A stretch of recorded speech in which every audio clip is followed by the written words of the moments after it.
The reality of the 3 a.m. Mind you are lying in bed at 3 a.m. Your mind is racing through conversations from 2009, analyzing whether that person's okay actually meant not okay.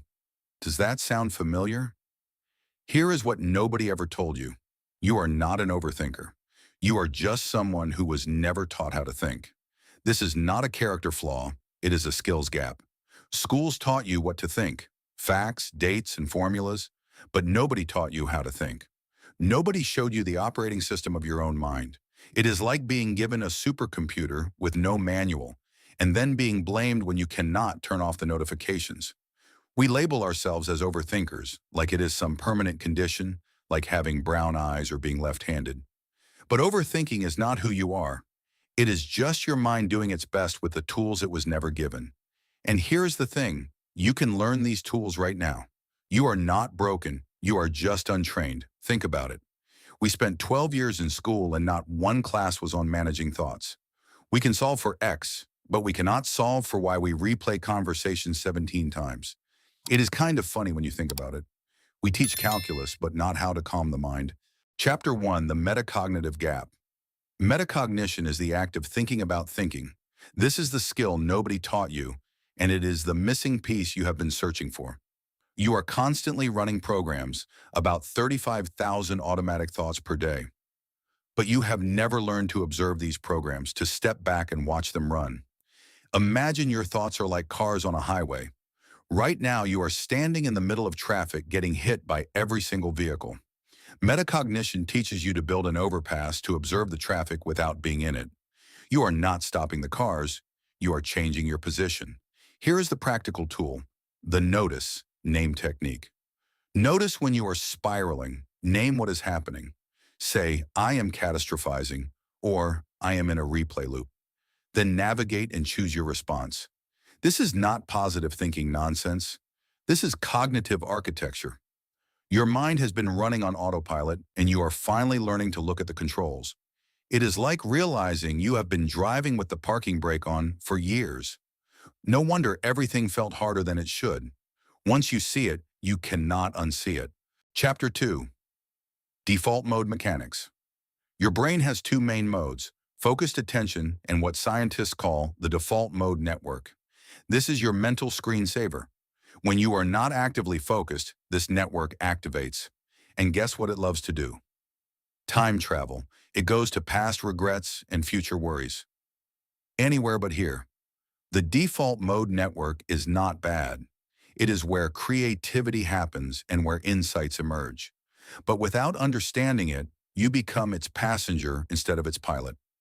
You know that feeling when you are trying to relax, but your mind starts presenting a PowerPoint of every mistake you have ever made?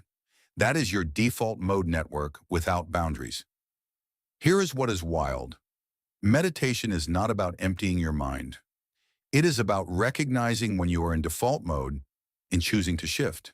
The 2-4-8 breathing technique involves breathing in for 2, holding for 4, and breathing out for 8. This literally signals your nervous system to shift networks. It is like Alt-Tab for your consciousness. We treat our minds like they should naturally know how to be calm. That is like expecting your body to naturally know how to do backflips. Skills require practice, even thinking skills. Chapter 3, Cognitive Load Management. You have limited mental bandwidth. Cognitive load is real. You only have so much processing power, and when you exceed it, everything breaks down. It is not weakness, it is physics. Think of your mind like RAM in a computer. Open too many programs and everything slows down. That decision fatigue you feel is your cognitive load maxing out. This is why Steve Jobs wore the same outfit. It was not because he was weird, but because he understood cognitive economics.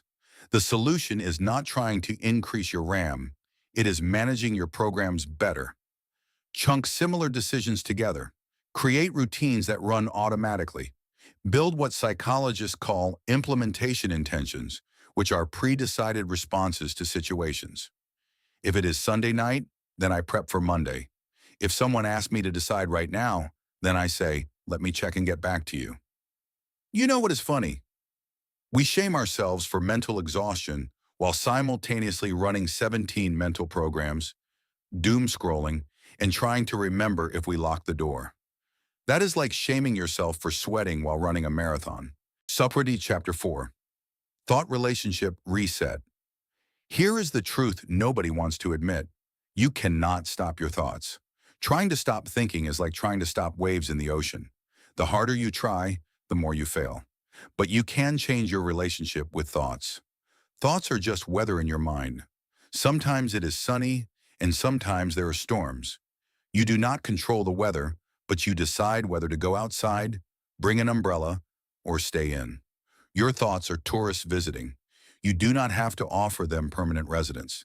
They can pass through without setting up camp. The tool here is cognitive diffusion. Instead of saying, I am a failure, try I am having the thought that I am a failure. It sounds simple and even stupid, but it works brilliantly. It creates space between you and the thought. You are not your thoughts any more than you are the music coming from your neighbor's apartment. We have been taught that controlling thoughts equals mental strength. That is like thinking holding your breath equals respiratory health. The strength is not in control, it is in navigation. Chapter 5. Attention Architecture. Your attention is not a spotlight, it is more like a zoom lens. You can adjust both direction and focus width. You use a wide lens for scanning and a narrow lens for detail. But nobody taught you how to adjust your lens. So you are stuck on one setting, usually zoomed way too far into problems. Selective attention is a trainable skill. You are constantly filtering. Right now, you were not aware of your tongue in your mouth until I mentioned it. You decide what is relevant. The problem is that without training, anxiety hijacks the system and everything becomes relevant and urgent. Practice attention flexibility with the 5-4-3-2-1 technique. Identify 5 things you see, 4 you hear, 3 you touch, 2 you smell, and 1 you taste. This manually adjusts your attention lens, pulling you out of internal spirals into external reality. It is like teaching yourself that the present moment exists too. You know what is hilarious? We have better training programs for our phone's focus modes than our own minds. Your iPhone has Do Not Disturb, but your consciousness does not. If you want to level up your skills and master human interaction, you need to understand how to manage these internal systems effectively. Chapter 6. Emotional Granularity. You are not just fine or stressed. Emotional granularity is your secret weapon. The more precisely you can identify emotions, the better you can respond to them. It is the difference between I feel bad and I feel disappointed about the outcome, but hopeful about the next attempt. Your emotional vocabulary is your emotional reality. People with higher emotional granularity have better relationships, less anxiety, and more resilience. Why? Because stressed is too vague to solve, but overwhelmed by competing deadlines is something you can actually address. Build your emotional vocabulary like you would build your regular vocabulary. Instead of angry, try frustrated, irritated, exasperated, or indignant. Instead of sad, try disappointed, melancholic, grief-stricken, or wistful. Each word is a tool, and right now you are trying to build a house with just a hammer. Here is what nobody talks about. We have more words for coffee orders than emotional states. We can order a venti half-calf oat milk latte with 2 pumps of vanilla, but for feelings we just say, yeah, I am fine. Chapter 7. Implementation Intentions. This is the secret weapon psychologists do not want you to know that costs nothing. If, then planning and implementation intentions double your success rate. Not 10% better, double. If it is 9 or p.m., then I put my phone in another room. If I start spiraling, then I do the 2-4-8 breathing. If someone asks for an immediate answer, then I say, let me think about it. You are pre-deciding responses, removing decision fatigue, and creating automatic better choices. Your mind loves patterns and hates decisions. Implementation intentions give you the patterns you crave while removing the decisions you hate. It is like programming keyboard shortcuts for your life. If control plus anxiety, then execute breathing protocol. The power is not in the planning, it is in the specificity. If I feel stressed, does not work. If I notice my shoulders tensing at my desk, does. You need clear triggers, not vague intentions. We have all tried I will exercise more. But if it is 7 a.m. on weekdays, Then I do 10 push-ups before showering actually happens. Chapter 8, the testing effect. Here is what schools got backwards. Testing yourself is 300% more effective than rereading. You do not learn from input, you learn from retrieval. Every time you pull information out, you strengthen the pathway. This applies to emotional patterns too.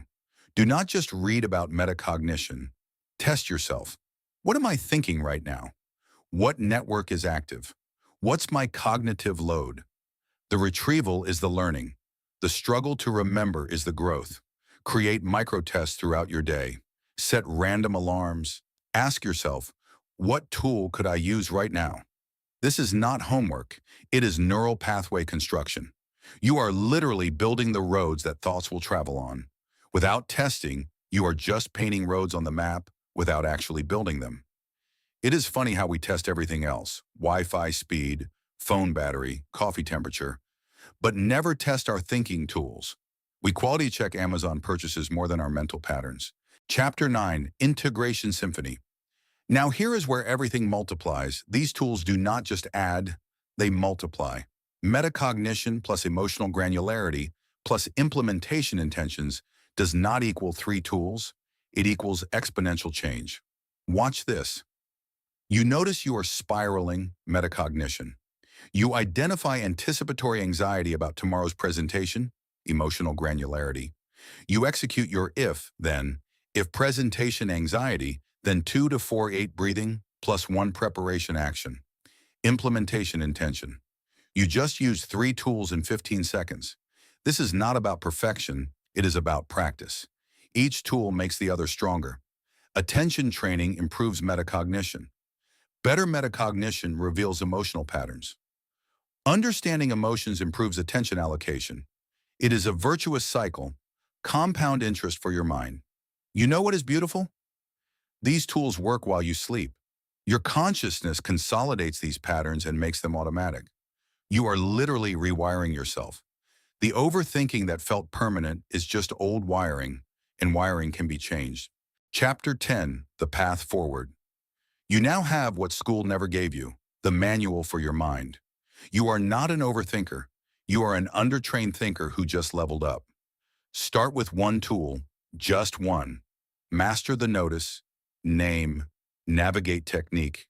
Practice if-then planning, or expand your emotional vocabulary. Do not try to revolutionize everything at once. That is the overthinking pattern trying to sneak back in. Small changes and consistent practice lead to compound results. Remember, thoughts are weather, not climate. Your mind has a spam folder. Use it. Cognitive load is real. Respect it. Attention is adjustable. Practice adjusting it. Emotions need vocabulary. Build yours. Testing beats studying. Test yourself. These are not just concepts. They are your new mental operating system. The person lying awake at 3:01 a.m., replaying conversations and drowning in what-ifs, was not broken. They were just untrained. And now you have the tools. Your overthinking was not your fault, but your transformation is your choice. Final call to action. If this journey through the mechanics of the mind has changed the way you look at your own thoughts, please subscribe and like the channel. We are dedicated to uncovering the mental strategies that have been hidden from you. Let us build a more conscious future together. Your next mental breakthrough will be arriving soon.